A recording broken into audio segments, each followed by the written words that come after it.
بسم اللہ الرحمن الرحیم۔ حضرت نوح علیہ السلام کا واقعہ۔ حضرت آدم علیہ السلام کی اولاد دنیا میں خوب بڑھی۔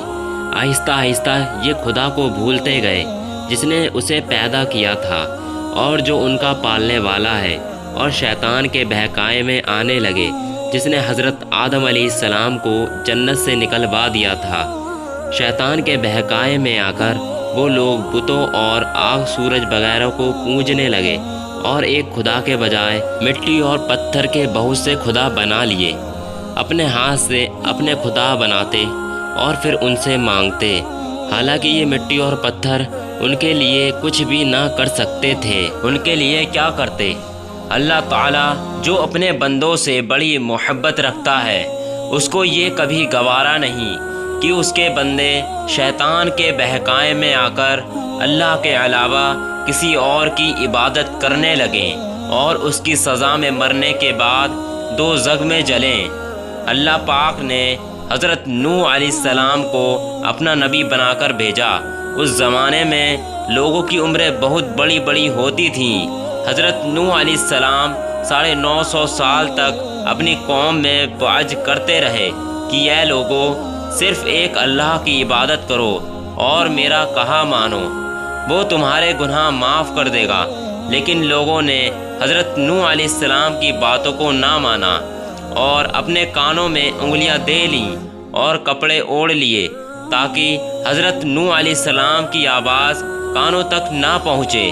حضرت نوح علیہ السلام نے ہمت نہ ہاری، وہ برابر سمجھاتے رہے اور کہتے رہے، اے لوگوں، اللہ سے معافی مانگو، وہ بڑا معاف کرنے والا ہے۔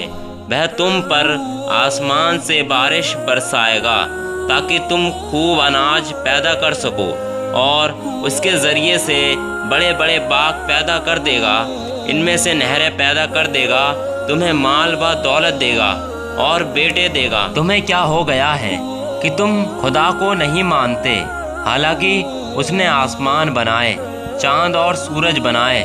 اس نے تم کو مٹی سے پیدا کیا اور پھر اسی مٹی میں ایک دن تم مل جاؤ گے، اور پھر قیامت کے دن اسی مٹی سے تم کو دوبارہ زندہ کرے گا۔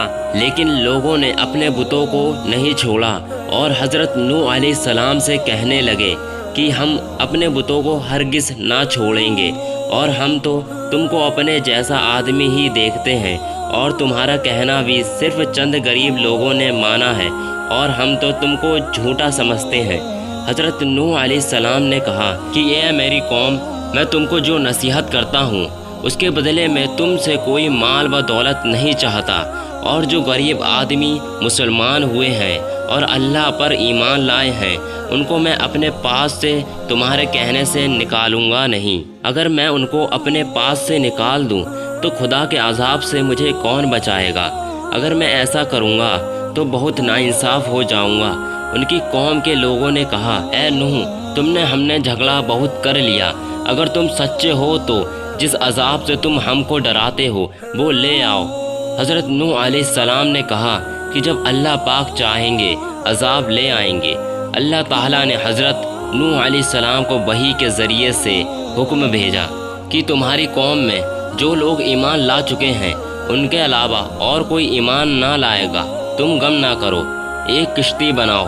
حضرت نوح علیہ السلام نے خدا کے حکم کے مطابق کشتی بنانی شروع کی، تو جب ان کی قوم کے سردار ان کے پاس سے گزرتے تو ان کو کشتی بناتے ہوئے دیکھتے تو ان کا مذاق اڑاتے۔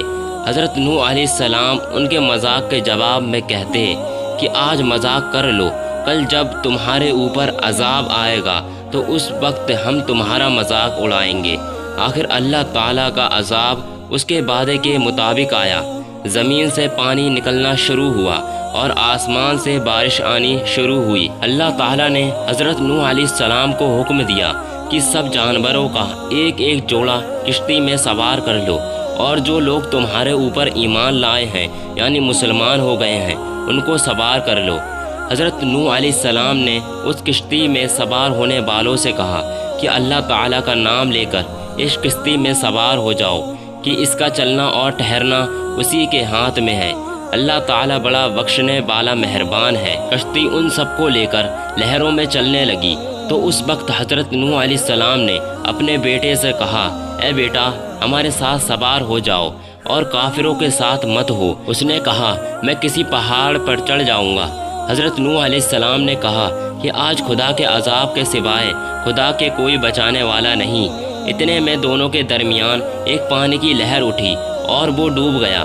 پھر خدا تعالیٰ نے زمین کو حکم دیا کہ اپنا پانی نگل جا، اور آسمان کو بھی حکم دیا کہ پانی برسنا بند کر دے، یہاں تک کہ پانی خشک ہو گیا اور تمام کافر دنیا میں ختم کر دیے گئے۔ حضرت نوح علیہ السلام کی کشتی کوہ جودی پر ٹھہری۔ حضرت نوح علیہ السلام نے اپنے پروردگار سے عرض کیا کہ اے میرے رب، میرا بیٹا بھی میرے گھر والوں میں سے ہے اور آپ کا وعدہ سچا ہے۔ یعنی حضرت نوح علیہ السلام کا مطلب تھا کہ اے اللہ تعالیٰ، آپ نے وعدہ فرمایا تھا کہ تیرے گھر والوں کو اس طوفان سے بچا لوں گا، پھر میرا بیٹا کیوں ڈوبا؟ تو خداوند تعالیٰ نے فرمایا کہ اے نوح، تیرا بیٹا تیرے گھر والوں میں سے نہیں تھا، کیونکہ اس کے عمل اچھے نہیں تھے۔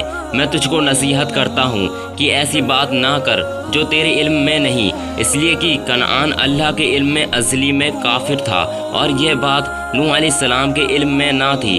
حضرت نوح علیہ السلام نے اللہ پاک سے توبہ کی اور اپنے کہنے کی معافی چاہی۔ اللہ پاک نے ان کو معاف کر دیا اور حکم دیا کہ اے نوح، ہماری طرف سے سلامتی اور برکتوں کے ساتھ اتر۔ اس کے بعد حضرت نوح علیہ السلام کی امت سے دنیا بسی اور آہستہ آہستہ ان کے بال بچے آباد ہو گئے۔ یہ سب لوگ خدا تعالیٰ کی اطاعت کرتے رہے۔ زمانہ گزرتا گیا اور آہستہ آہستہ شیطان نے پھر بہکانا شروع کر دیا، تو یہ لوگ خداوند تعالیٰ کو بھولنے لگے۔ سبق: حضرت نوح علیہ السلام جو اللہ تعالیٰ کے اتنے بڑے پیغمبر تھے، اپنے بیٹوں کو اس کے برے کاموں کی وجہ سے اللہ تعالیٰ کے عذاب سے نہ بچا سکے۔